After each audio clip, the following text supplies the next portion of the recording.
The red hot housing market has led to a record rise in mortgage debt. That number topped $10 trillion last year, pushing household debt to nearly $15 trillion. So how should you save for a house to avoid buyer's remorse? We've got Chris Hogan, Ramsey personality and a financial expert. Chris, it feels like there is a lot of FOMO that's happening in the market. People who are sort of worried about missing out, sort of jumping the gun. Yes. What do you see as the biggest mistake that you've seen played out in the housing market over the last year as people really try to race ahead to avoid having to pay what they expect to be much more down the line? Well, you're absolutely right. FOMO is definitely fueling a lot of things right now. But along with that, we have the pandemic where people are spending more time at home than they ever have before, with interest rates being as low as they are. But then you also have the housing inventory is shrinking. And so we're seeing people that are feeling this urge to hurry up and get something done for sake of missing out. And I really want to caution people on this because I'm also reading stories of people that have living their nightmares where they've jumped ahead of their financial situation to hurry up and buy something, or they forwent having a home inspection done just to hurry up and buy a home only to find black mold. So there's a process that we need to follow to this to make sure that buying a home ends up being a blessing more than a curse.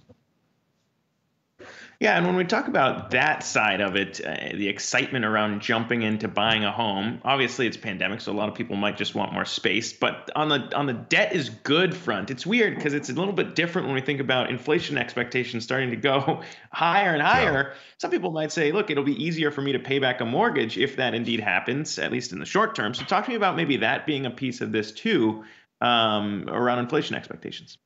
Well, I would say this, the last thing you're going to do is make a home buying purchase decision based on what inflation might do. But I also caution people the same that you're not going to buy a home just because interest rates are low. I mean, let's be honest. The goal is not to buy a home. The goal is to own that bad boy. That means we want to pay it off and have it. And so it's really about positioning, making sure you're in a position to buy a home. So I've got some tips for people. First and foremost, I want you to get out of debt. I want you to pay off all the credit cards, student loans, car loans, get those things out of your life. And then I want you to build up a fully funded emergency fund of 3 to 6 months of expenses. That way you have a cushion between you and life happening. But then I want you to have a game plan for your home. And what I mean by this is you need to define how much are you going to spend on a home, right? And when you get ready to go into that direction of how much you're going to spend, there are a few guidelines I want people to follow. And this is important. You only want to do a 15-year fixed rate mortgage. Now, I know the West Coast is getting creative with 40 and 50-year loans. We're not going there. We want to do a 15-year fixed rate mortgage, but you don't want a mortgage payment of more than 25% of your take-home pay. Because let's be honest, you've got to live life, not just buy a home. So you've got some things to do, but you also need to save for a home down payment. Now, minimum of 10% down is good, but I'd prefer you go in with a 20% down payment. This is going to allow you to go in with some equity and also be able to avoid PMI, which is private mortgage insurance. And by the way, PMI only protects the lender. It doesn't protect you. So having these guidelines in place will ensure that you buy a home the right way instead of just jumping the gun because your parents say so or your neighbors did so. So, Chris, this is all great advice, except for those who have already jumped in on the market and purchased a home. And I wonder how you're looking at this in relation to what played out during the last financial crisis, the default rates, how significant you anticipate that to be, given the types of buyers who've jumped in this time around. No, this is a really good point. And you bring up 08 and 09, and I literally was having some flashbacks because looking at this is where people were overextending based on real estate. It was this hot thing that's going to happen. But, when we start to look at this perfect storm that happened in 2020, we had the pandemic. We had 54 million people unemployed, yet we had interest rates low and the housing market booming. And so it just causes me concern. And I hope that people are in a position with an emergency fund to be able to afford that home if and when there's another downturn or something happens to their job. And so this is just one of those, I want people to be aware, be in control.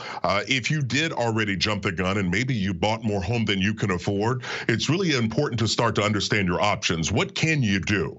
You're not stuck there for another 20 or 30 years, but it is important to get understanding of your options and know what you can do to unwind this. Chris, last question from me too, just this more on this kind of being a weird time for up is down and down is up advice in the personal finance space. Because now we're hearing people say, look, maybe don't pay off your student loans just yet because they might get canceled, or file your taxes later because if you made more money this year, you could prevent yourself from getting a stimulus check. So it's all kind of strange advice in this window. So just you personally, I mean, what's the biggest standout for kind of giving advice in this era we find ourselves in? Well, you're trying to get me riled up. You hit on a couple of topics there. I could talk for hours, but I'm going to be brief. First and foremost, with student loan debt, let's be honest, interest that you pay is a penalty, interest that you earn is a reward. So any kind of debt that you have is a threat to your financial future. The student loan cancellation, listen, we have been hearing this for 12 to 14 years. Every election cycle, it's something they tickle people's ears with because they know we've got a true financial situation with $1.7 trillion in student loans. The reality is this: there have been no clear parameters about it, about them forgiving student loans or not, or all the stipulations around it. I'm hearing that they're to have people commit to community service for X number of years per dollar amount paid. The bottom line is this: we're not going to wait on the government to save the day. We've got to take control. And so it's us having a game plan to eliminate debt, get it out of our lives, and let's be clear. And on the whole financial front right now, I think we have to continue to control the controllables. Debt is a threat to our financial future. An emergency fund is absolutely crucial to protecting us and our families, and in saving and investing is the way that we're going to get to spend in retirement. So we need to have a plan, because if you don't, other people have a plan for your money. That's a very good point. All right, Chris Hogan, financial expert. Always love having you on the show. Thanks again, and be well, sir. We'll chat soon.